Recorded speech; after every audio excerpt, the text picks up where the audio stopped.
akan sumbangan beras kepada Palestina.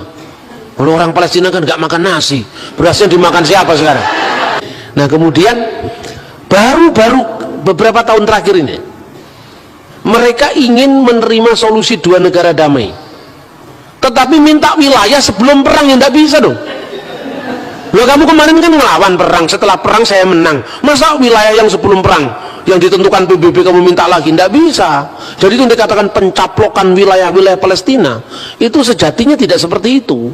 Ini secara jujur. Kemudian yang terakhir, pemindahan kedutaan Israel, kedutaan Amerika yang selama ini di Tel Aviv dipindah ke Yerusalem, heboh di seluruh dunia. Orang Indonesia ikut heboh,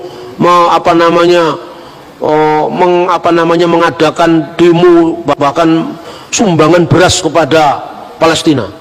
Kalau orang Palestina kan nggak makan nasi, berasnya dimakan siapa sekarang? Tapi memang orang Indonesia itu pinter ya, dia ikut-ikut seolah-olah ngomong Palestina, padahal duitnya nggak ke Palestina. Saya ini ngomong sendiri langsung dalam siaran televisi waktu itu, TVRI sama NDTV waktu itu, sekarang jadi RBTV itu. Saya itu diwawancara di kedutaan besar Palestina bersama dengan duta besar Palestina waktu itu dan Profesor Komarudin Hidayat.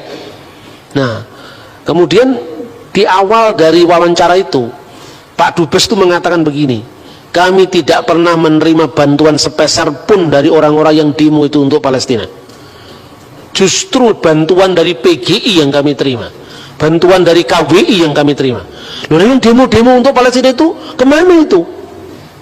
Orang Palestina nggak makan beras, berasnya terus kemana? Jangan dijual untuk biaya demo berikutnya atau biaya kampanye partai tertentu, kita tidak tahu. Itu yang terjadi. Makanya begitu mudah kita ini dihasut oleh masalah agama. Pemilu tahun 2006, kemudian Hamas ikut pemilu, Fatah ikut pemilu.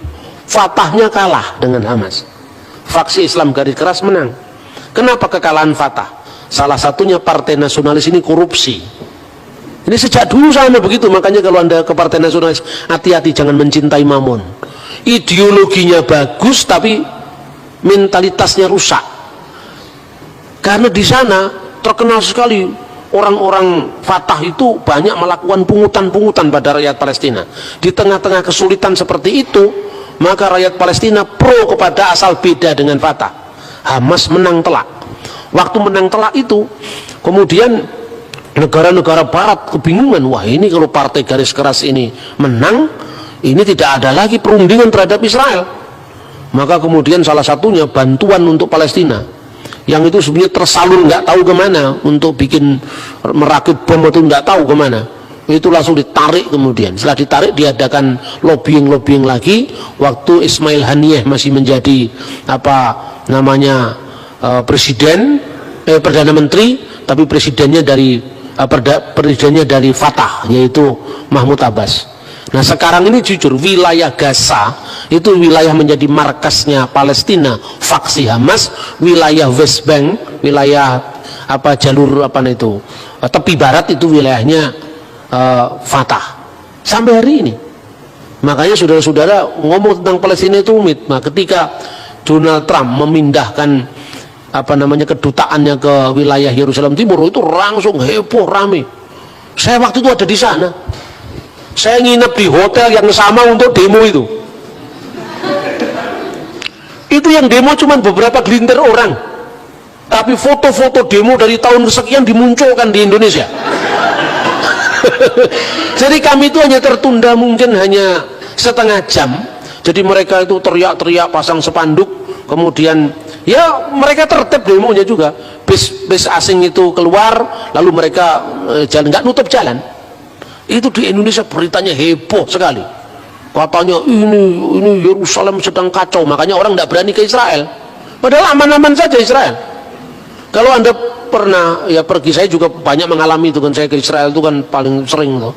Mungkin sudah puluhan kali saya, setiap tahun 4 kali, 2 kali, 5 kali gitu ya, sejak di bawah tahun 2000. Karena saya punya interest tinggi kepada studi tentang Timur Tengah tuh.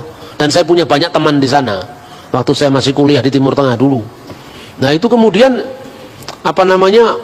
diekspos, di blow up besar-besaran. Kadang-kadang gambarnya itu bukan gambar demo saat itu. Ternyata benar-benar Trump memindahkan kedutaannya. Tapi Trump itu juga pinter. Tempat yang didirikan untuk kedutaan Israel itu bukan di wilayah Yerusalem Timur, perbatasan Yerusalem Timur, Yerusalem Barat, ini Yerusalem Timur. PBB menentukan yang disebut Corpus Paratum itu hanya Yerusalem Timur, di mana Bait Allah di dalamnya. Sementara Yerusalem Kota Baru itu tidak termasuk wilayah yang Corpus Paratum tadi. Nah, Trump mendirikan itu di sini. Ini di bawah, ini Yerusalem Barat, bukan Yerusalem Timur. Jadi kalau mereka ngugat rame-rame, ini kan bukan Yerusalem Timur, ini Yerusalem Barat, tapi tetanggaan dikit aja, gitu.